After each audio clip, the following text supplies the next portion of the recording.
দর্শক আসসালামু আলাইকুম।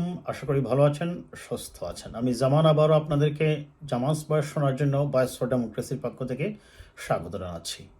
দর্শক, আপনারা জানেন যে মার্কিন সহকারী পররাষ্ট্রমন্ত্রী ডোনাল্ড লু, দক্ষিণ এশিয়া বিষয়ক যিনি, তিনি বাংলাদেশ সফরে আছেন।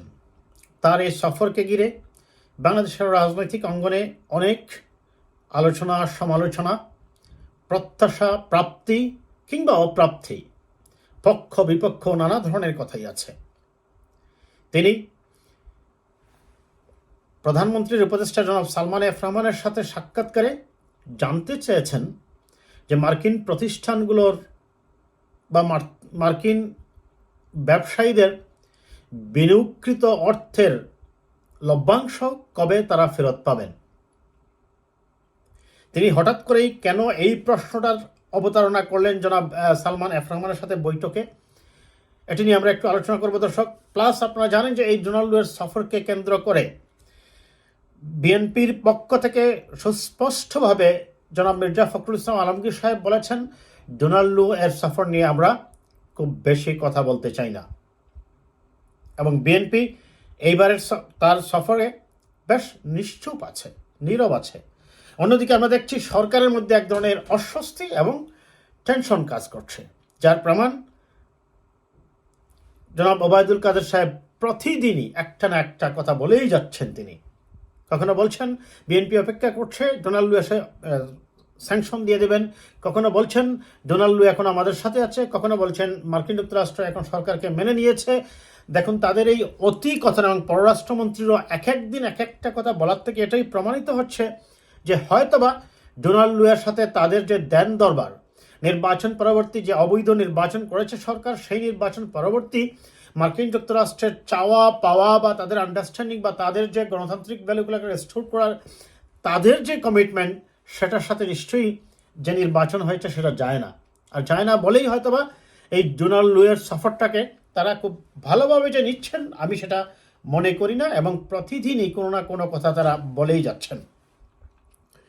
যাই হোক, এই ডোনাল্ড লু এসে যখন আপনার সালমান এফ রহমানের সাথে বৈঠকে এই প্রশ্ন করেন, তখন স্বাভাবিকভাবেই প্রশ্ন এসেই যায় যে কেন তিনি এই প্রশ্নই করলেন এখন যে বিনিয়োগকৃত অর্থ কবে ফেরত পাবে। তার মানে কি তারা বুঝেই গেছে যে বাংলাদেশ নিকট ভবিষ্যতে ফাইন্যান্সিয়াল ক্রিটিক্যাল সিচুয়েশনে পড়তে যাচ্ছে, নাকি বাংলাদেশ দেউলিয়া হওয়ার মতো কোনো পরিস্থিতি হবে? আমরা সেটাই খোঁজার চেষ্টা করব দর্শক। তার এই প্রশ্নের প্রথমত আসি আমরা, কারণ আছে। আপনারা জানেন যে বাংলাদেশে আজ থেকে 2 মাস আগেও বলা হচ্ছিল যে রিজার্ভ হচ্ছে প্রায় $18.65 বিলিয়ন। হঠাৎ করেই গত সপ্তাহে এই কথাটা বলা হচ্ছে যে রিজার্ভ নেমে এসেছে $13.22 বিলিয়ন, অর্থাৎ মাত্র $13.22 বিলিয়ন। হঠাৎ করে এই $6-7 বিলিয়ন গেল কোথায়? এই প্রশ্নটাকে আরও বেশি সামনে নিয়ে আসছে যখন সাংবাদিকরা বাংলাদেশ ব্যাংকে ঢুকতে চেয়েছিল, বাংলাদেশ ব্যাংকের পক্ষ থেকে তাদেরকে ভিতরে প্রবেশ করতে দেওয়া হয়নি সেই সম্মেলনে। প্রশ্ন হচ্ছে কেন? আবার ভারতের আপনারা দেখেছেন একটি পত্রিকায় একটা রিপোর্ট করা হয়েছে যে বাংলাদেশের রিজার্ভ থেকে $7 বিলিয়ন পাচার হয়ে গেছে। তাহলে কি মিলে যাচ্ছে না?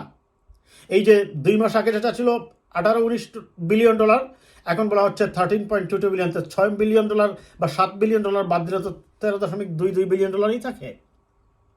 তাহলে এই সংবাদটাও কি সত্য?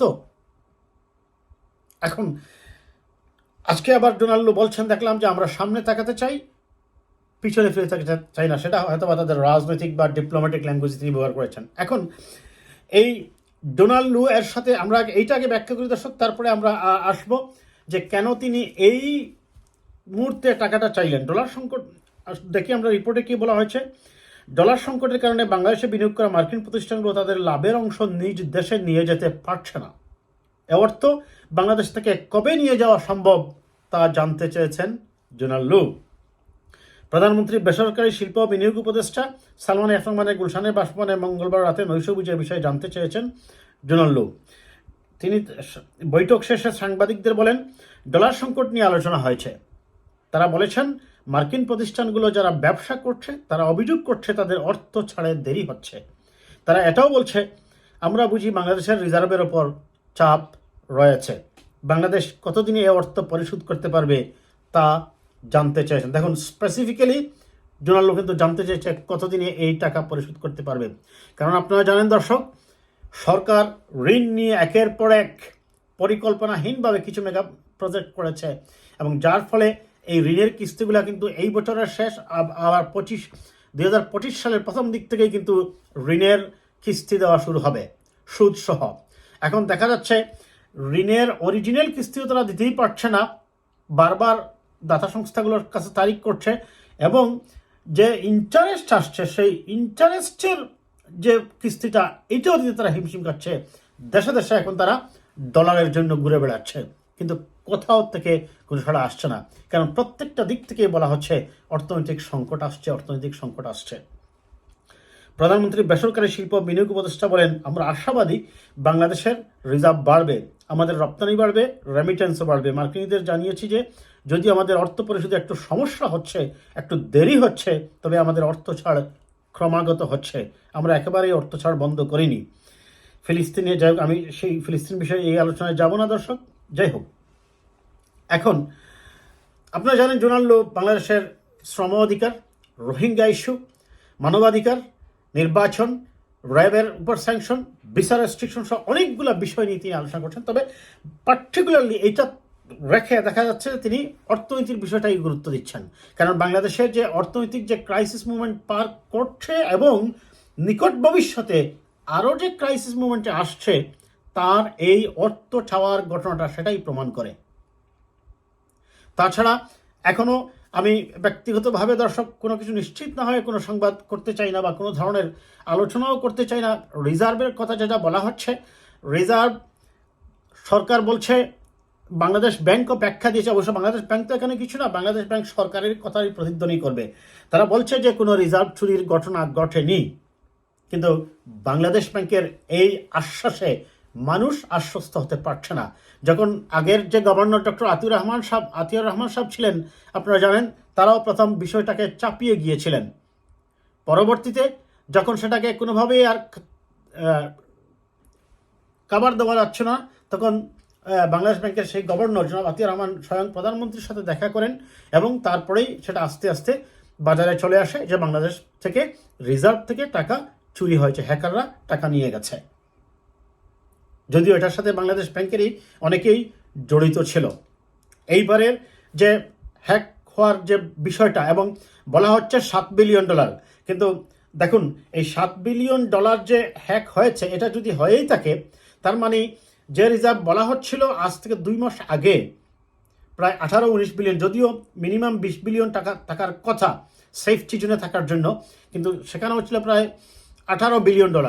সেখান থেকে এখন বলা হচ্ছে 13.22 বিলিয়ন। তার মানে এই যে গ্যাপটা, এতে যে গ্যাপ এখন দেখা যাচ্ছে, তার মানে এটা মিলে যাচ্ছে ওই পাচার হওয়া টাকার পরিমাণের সাথে। তারপরেও এটার অথেন্টিকেশন না পাওয়া পর্যন্ত কোনো কথা বলা যাবে না দর্শক। এখন প্রশ্ন হচ্ছে কেন তিনি এই সিগন্যালটা দিচ্ছেন। তার মানে আলটিমেটলি ডোনাল্ড এখন তাদের অর্থ ফেরত চাওয়ার অর্থটাই হচ্ছে তিনি বাংলাদেশকে সতর্ক করে দিচ্ছেন যে তোমাদের জন্য কঠিন চ্যালেঞ্জ আসছে। সরকার মুখে মুখে যতই বিষয়টাকে চাপিয়ে দেওয়ার চেষ্টা করুক না কেন, কিংবা এটাকে হালকাভাবে দেখানোর চেষ্টা করুক না কেন, কারণ যখন স্বয়ং প্রধানমন্ত্রী বলছেন অর্থনৈতিক সংকট আসতে পারে, তার মানে বাংলাদেশের জন্য অবশ্যই একটি কঠিন সময় আসছে। আমাদের সেই কঠিন সময়টাকে পাড়ি দিতে হলে সরকারকে বিচক্ষণতার পরিচয় দিতে হবে, কিন্তু সরকার বিচক্ষণতার পরিচয় দেবে তো পরে, তার নিজ দলের লোকজনই তো এই টাকা পাচারের সাথে জড়িত, অর্থনৈতিক লুটের সাথে জড়িত। আর সেটার থেকে অবশ্যই মুক্তির একটি সমাজকে, ওভারঅল যদি একটি দেশ, রাষ্ট্র, জাতিকে আপনি অর্থনৈতিক, সামাজিক, সাংস্কৃতিক, গণতান্ত্রিক এবং নৈতিক মূল্যবোধ থেকে মুক্ত করতে হয়, প্রয়োজন সকলের সম্মিলিত প্রচেষ্টা এবং একটি ইনক্লুসিভ ডেমোক্রেটিক সোসাইটি।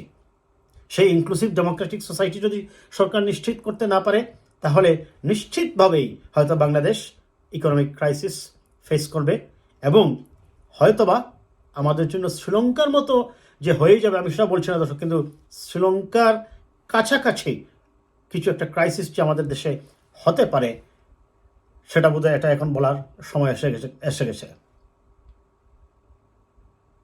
ভালো থাকবেন দর্শক, কথা হবে হয়তো আবারও কোনো বিষয় নিয়ে।